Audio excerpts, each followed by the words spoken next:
জিলহজ মাসের প্রথম 10 দিনের আমলসমূহ: 1. নফল রোজা রাখা, বিশেষ করে আরাফাত দিন। 2. সামর্থ্য থাকলে হজ ও উমরা করা।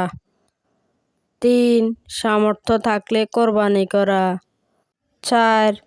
চুল ও নখ না কাটা। 5.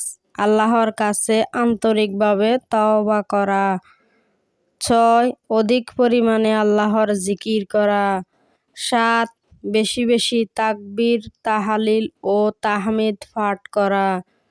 8. সকল প্রকার গুনাহ থেকে বিরত থাকা। 9. বেশি বেশি নফল ইবাদত করা। 10. বেশি বেশি দান সদাকা করা। সবাই এই আমলগুলা বেশি বেশি করার চেষ্টা করবেন। আজ এ পর্যন্ত, দেখা হবে পরবর্তী ভিডিওতে। ততক্ষণ পর্যন্ত ভালো থাকবেন, সুস্থ থাকবেন। আল্লাহ হাফেজ।